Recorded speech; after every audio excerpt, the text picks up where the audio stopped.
ناظرین، آج کی اس ویڈیو میں ہم بات کریں گے برمودا ٹرائینگل کے بارے میں۔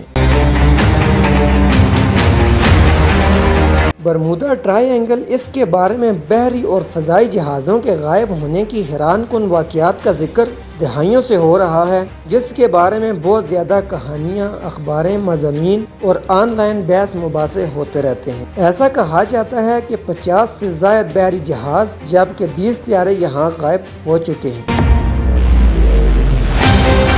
جن کا ملبہ یا سراغ نہیں مل سکا۔ اس خطے میں بحری جہازوں کے غائب ہونے کے واقعات کی کہانیاں 19ویں صدی کے وسط میں پھیلنا شروع ہوئی، جبکہ کچھ جہازوں کو مکمل طور پر خالی دریافت کیا گیا، جس کی وجہ آج تک سامنے نہیں آ سکی۔ مگر اس کو شہرت دسمبر 1945 میں اس وقت ملی جب امریکی بحریہ کی فلائٹ 19 جو کہ 5 یو ٹارپیڈو بمبار طیاروں پر مشتمل تھی، اٹلانٹک میں معمول کے مشن پر نکلی اور غائب ہو گئی۔ طیاروں کا ملبی یا عملے کے 14 ارکان کے بارے میں کچھ علم نہیں ہو سکا۔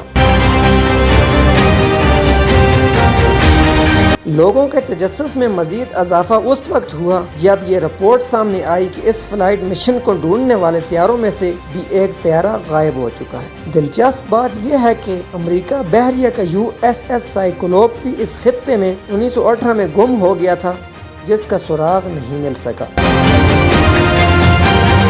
مگر اس وقت لوگوں نے زیادہ توجہ نہیں دی تھی، حالانکہ اس کے ساتھ 300 افراد بھی غائب ہو گئے تھے۔ اس کے بعد مضامین اور کتابیں جیسے چارلس کی 1934 میں شائع کتاب دی برمودا ٹرائی اینگل نے اس خطے کو دنیا بھر میں شہرت دلا دی۔ اس کتاب کی 30 زبانوں میں 2 کروڑ کاپیاں فروخت ہوئی اور اس مہم کو زندہ رکھنے میں کامیاب رہی۔ اس کتاب میں برمودا ٹرائی اینگل کے بارے میں قدرتی اور ماورائی خیالات کو جگہ دی گئی تھی۔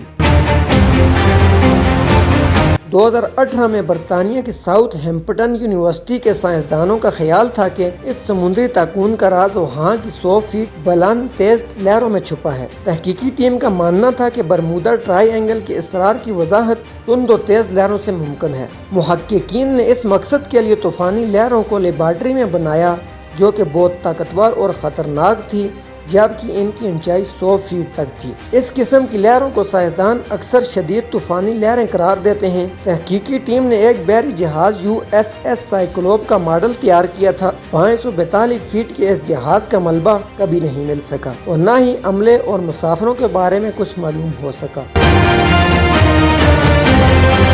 تحقیقی ٹیم کے مطابق اس تاکون میں 3 مختلف اطراف سے شدید طوفان آ سکتے ہیں، جو کہ کسی بہت بڑی لہر کو بنانے کے لیے بہترین ماحول فراہم کرتا ہے۔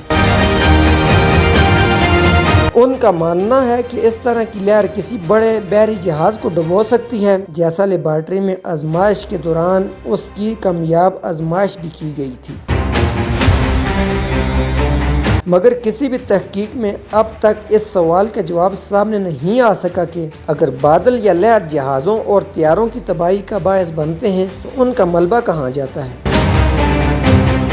کیونکہ ایک غیر مصدقہ رپورٹ کے مطابق ہر سال اس خطے میں اوسطاً 4 طیارے، 20 بحری جہاز گم ہو جاتے ہیں، اور کہا جاتا ہے کہ یہاں دجال ہے، وہ ذہین اور قابل لوگوں کو اغوا کر لیتا ہے۔ ناظرین، اگر آپ کو ہماری یہ ویڈیو پسند آئی، ہماری ویڈیو کو لائک، ہمارے پیج کو فالو اور ویڈیو کو اپنے دوستوں کے ساتھ ضرور شیئر کریں اور کمنٹ میں اپنی رائے کا اظہار کریں۔